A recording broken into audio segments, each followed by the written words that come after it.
sometimes when there's so much chaos around, that's kind of the point when we can find stillness within, because there's so much happening, and I can't do anything. I have no control over anything right now, and it really triggers my control issues. So sometimes I wish I could, control things, and I think we can, but we can only control it to a certain degree. And we shouldn't even control things, because sometimes we wish that something happened, but it doesn't, and that can be frustrating for our ego. Our soul is like laughing at us, I would say. It's like, why is she even trying? There's no point, really, because everything just happens. So the only thing that we can control is where we put our energy, where we put our time and love. And obviously, it's not super easy to know where we should put our focus if we don't know what we want. And as soon as we know what we want, we know where to put our focus. Yeah. I've been living in this hostel for a week.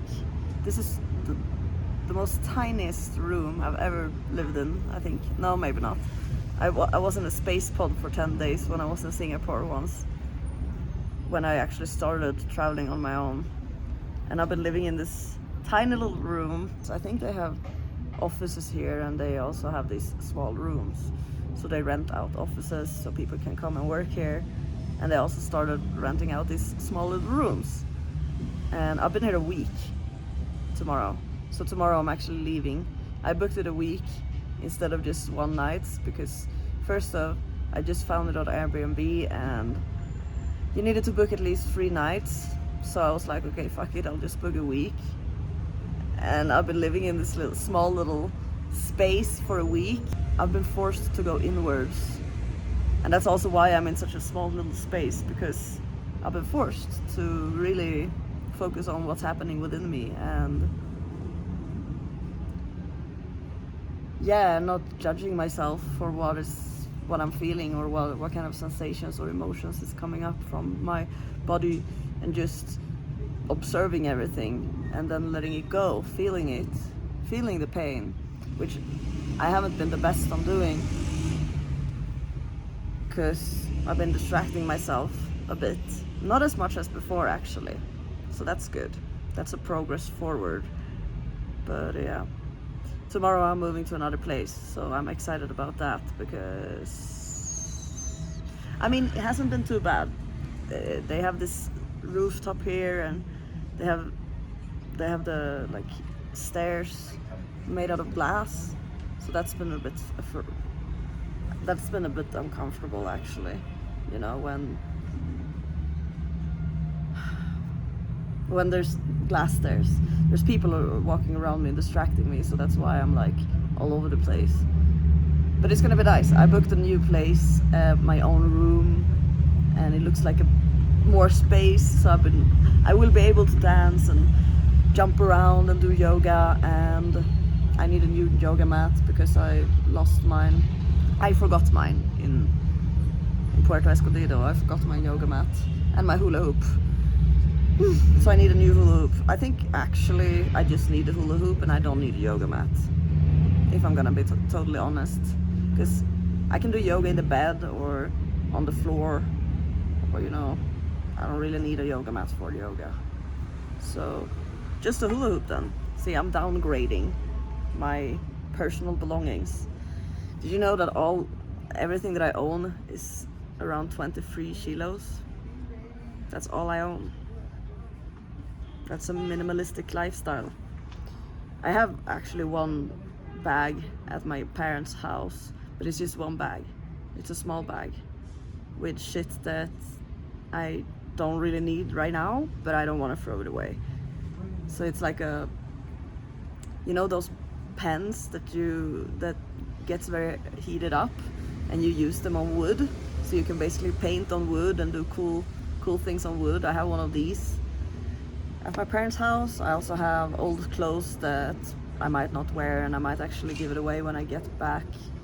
And looking through the bag, it's always fun to look through that bag because I don't remember what I left, and when I get there I do remember it because I see it. So it's always like a surprise when I get to my parents' house, because I can look at one bag that I have there.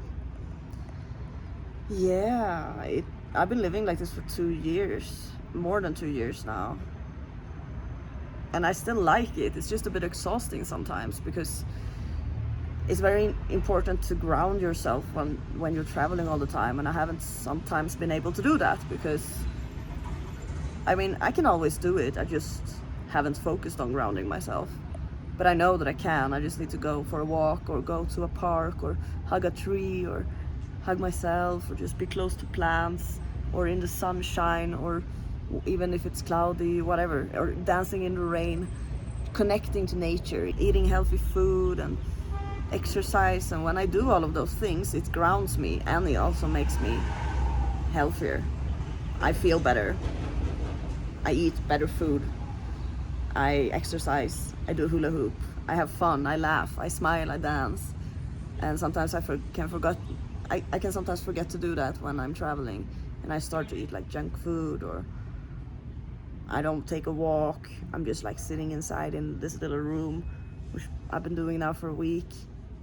I haven't even explored so much, which is, and the biggest reason is because I've been paralyzed by my own mind. I've been overthinking, overanalyzing, just being stuck in my mind, going around things. And I just realized today that the reason why I do that, and the reason why other people do that as well, is because of grief or pain. So instead of us feeling grief or pain or sadness, we try to internalize it. We try to get up with a intellectual answer, but there is no answer. You're just sad. I'm just sad. And the reason why I'm sad is because something turned out the way something turned sour. But it's not important to, I mean, it's not important. I mean, because it was supposed to be like that, but we also need to feel the grief. We need to feel the pain, otherwise we will get stuck there forever. We can't do that. We can't be stuck somewhere forever. So I feel grief.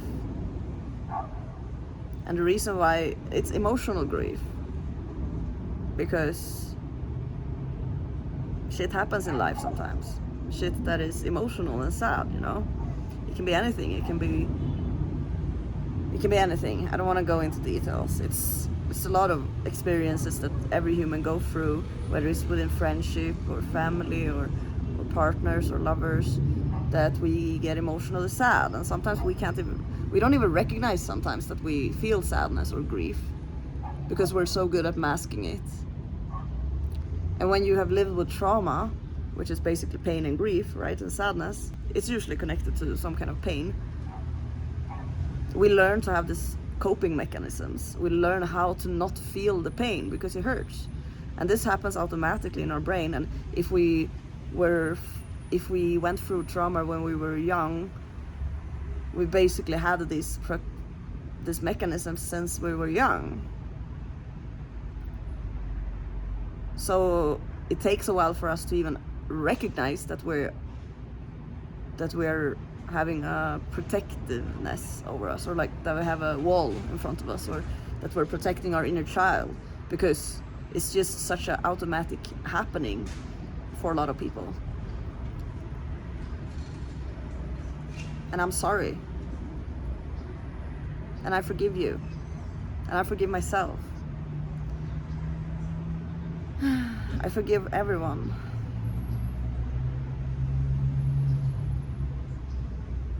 But mostly myself. Press subscribe if you want to see more videos where I'm talking about kind of emotional stuff sometimes, and you know, whatever. I kind of like it. And have a beautiful day. Have a sad day if you need it. Do whatever you feel like. Follow your body. If your body doesn't feel like being happy, then obviously don't force happiness. All emotions are welcomed.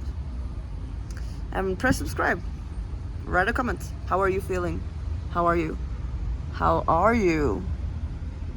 For real. How are you? Express yourself.